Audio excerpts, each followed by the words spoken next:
All right, so this is going to be another movie review. This one's called La Chinoise, pardon my French, 1967. This is going to be another Godard flick.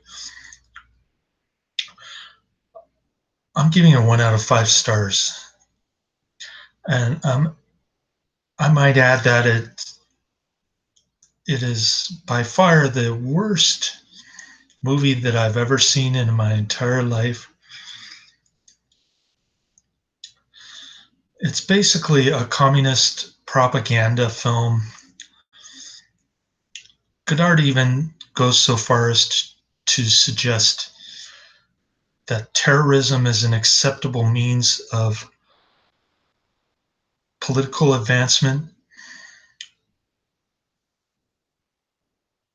In particular, he takes side with Mao Zedong. He believes Mao's lie that universities are a class struggle system, with the instructors being the bourgeoisie and the students being the proletariat, I guess, which is a stretch and an outright lie, because the only reason Mao Zedong hated intellectuals was because he was worried that they were going to take over the Communist Party and cut into his power. That was why he murdered possibly 100 million of his own people during the Cultural Revolution, which is what Godard is advocating here in this movie, Mao's Little Red Book. So it's basically about a bunch of teenage students living in Godard's apartment at the time. His girlfriend is in this one. She says it's her favorite movie that she was in. God knows why. I guess her father was a Charles de Gaulle supporter. And so Godard thought that his father-in-law should be shot or something like that. There's more about that in the bonus features. She calls Godard a terrorist, which is pretty accurate. And so it's just about a bunch of kids spouting Maoist garbage. And the mass murderer Mao Zedong here is presented as a false idol. So naturally, I hate this movie.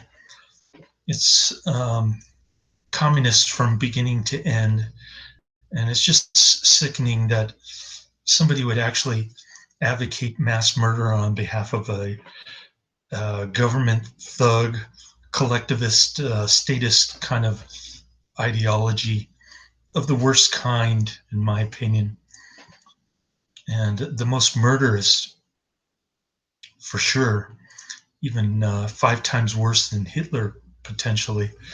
And in terms of human lives lost, which is just staggering to imagine. It's beyond depravity at this point. And Godard should be ashamed of himself, but he thinks he's better than everybody else in the bonus features. Again, he says that many of the people that he works with deserve to go to prison, and as part of his communist philosophy. I suppose going to prison is a step forward in terms of hanging somebody in their village for public display, or putting somebody in the firing squad, as Che Guevara used to do. So it's not quite pure Maoist philosophy in that sense, but it's pretty close in terms of the terrorism angle that the kids adopt towards the end. One kid, he murders a Russian government official who happens to be visiting France, and their goal is basically to impose slavery on France in the form of communism. One of the kids gets banished from the commune there, and he says, I guess he's considered a revisionist pro Russia type of communist, and they consider him a traitor. They're like shouting him down during his speech in front of them, and what I can relate to a certain extent is Godard's assertion that Russia is a puppet of the United States, because during the Brezhnev era, Brezhnev was getting foreign aid and all kinds of support from the United States. All the while, this facade was going on that there was a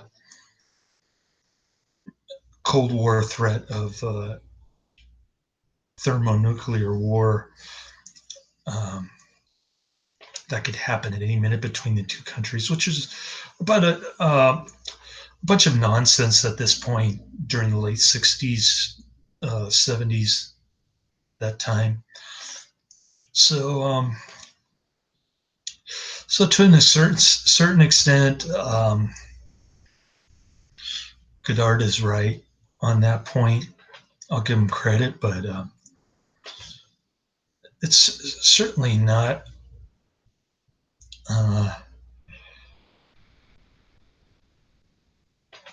this a reason to go to Mao Zedong, which is simply a worse form of communism than Soviet Russia at the time,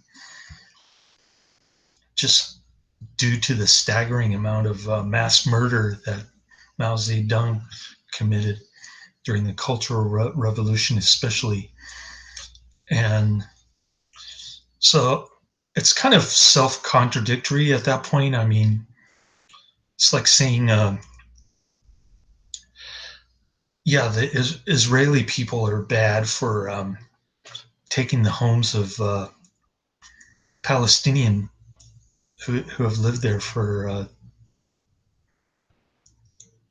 decades, I guess. But then to go so far as to say that the Palestinian people should establish their own state, which would probably be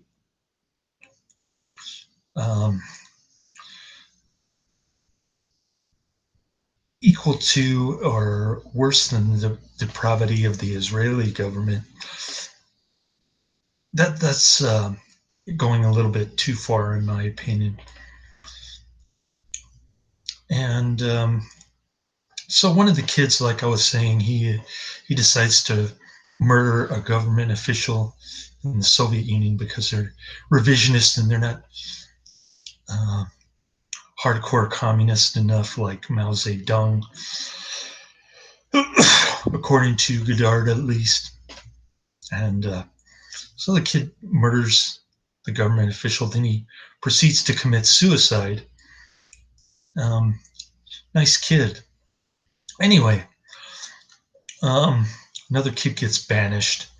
He decides he wants to go to Eastern Germany. And then the other three kids decide they want to adopt the terrorism ploy. First, Godard's girlfriend said she's going to bomb the university, and that's going to result in the French masses to adopt communism, which is kind of a stretch. France during the late 60s is no Tsarist Russia.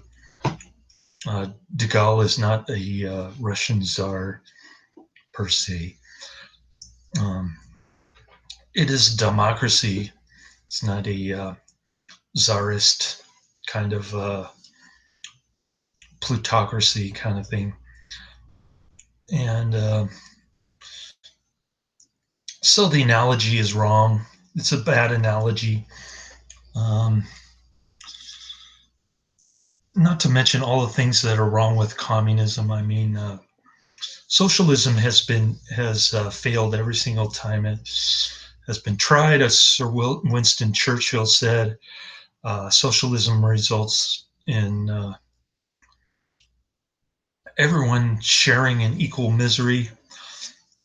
And I guess the best example of that nowadays is 5 million people fleeing Venezuela finally after 1,000,000% inflation hit. That company's an economic basket case right now. And so is China. I mean, people had to wait in line for rice out in the cold and stuff like that. The people who weren't murdered by Mao Zedong's thugs. And then Godard's girlfriend's suggestion that people should do nothing but manual labor, not even attend university, is kind of um, bizarre. I mean, that to me is not communism for everybody to engage in manual labor. I don't think I could be wrong, but I don't think Karl Marx or Engels advocated that sort of communist scheme. It was just, uh, like I said, it was just Mao Zedong's power grab. And it's not pure communism per se, as Godard would have you believe. It's just his snake oil salesperson pitch for uh, for his own depraved Maoist philosophy, which I guess changed over the years. I guess he got more mellow after this, but yeah, definitely a disgusting film in terms of promoting a depraved, hardcore ideology. So, not a good film, and I don't think the bonus features when the film historian dude or whatever he is says that these kind of students are the ones who emerged a year later in the protests. I don't. They may have been a factor in the protests, but I don't think they were the French masses as Godard would have it, and they certainly didn't engage in terrorism like Godard wanted in France. Maybe it was more so in Italy, like the guy said, but certainly wasn't the case in France. So that's about all I have to say. I mean, it's it's a terrible film, the worst that I've ever seen, and Jean-Luc Godard is the worst director that I've ever seen. So I have nothing further to say other than to trash Godard's reputation on YouTube as much as possible. Not that too many people care anymore about Godard, because when I post these videos, I get maybe a handful of views for each one, and people aren't interested in Godard anymore, which is a good thing. Um, it's a good trend. Um, like I said, the film buff dude in the bonus features here, he he says as the film is dated, which is an understatement, but nonetheless, there is some truth to that. And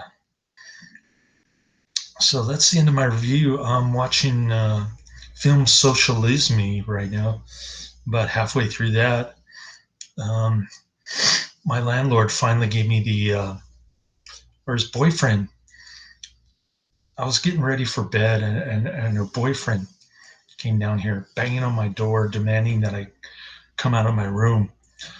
I had the door locked, and I told him to leave me alone. I knew what he wanted.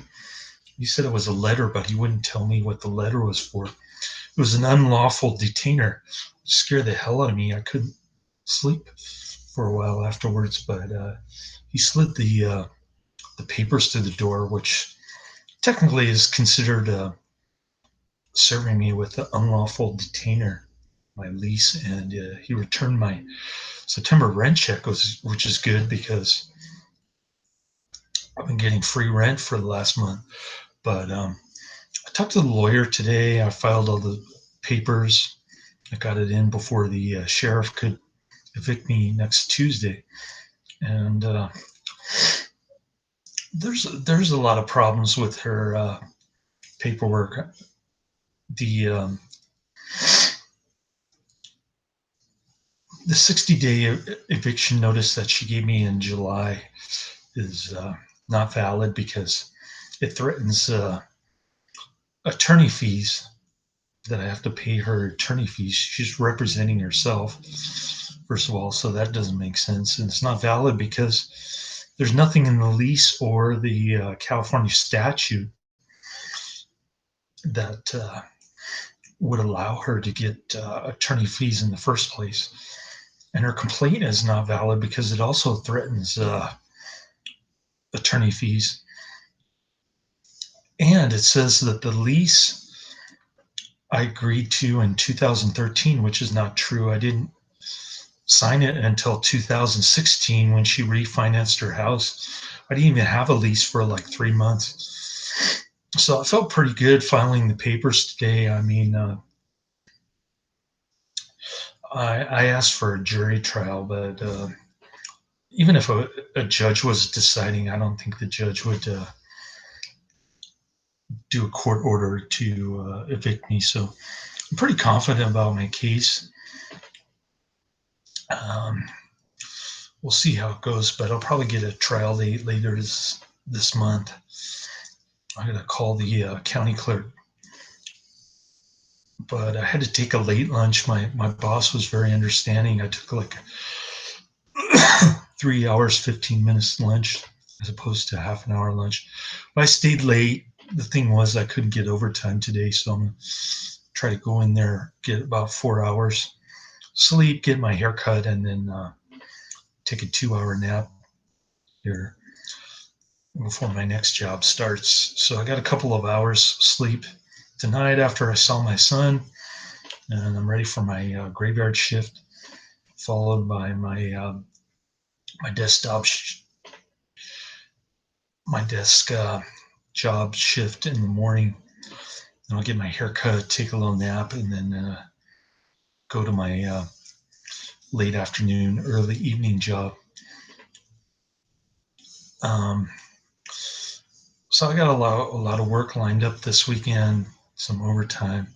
Pretty stoked about that. I managed to save $1,300 this morning, so I was pretty good.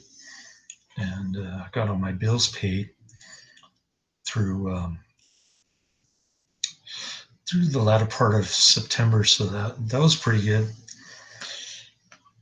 I'll probably get a handful of bills in the mail next week, but I can pay those. It's only a couple $100. No big deal. I'll still have money left over, so I'm pretty happy. Nothing on the dating front. I've had no time, so I haven't even looked on the dating apps, but cooking my pork chop now, so I better go. This is the end of my review. Laters.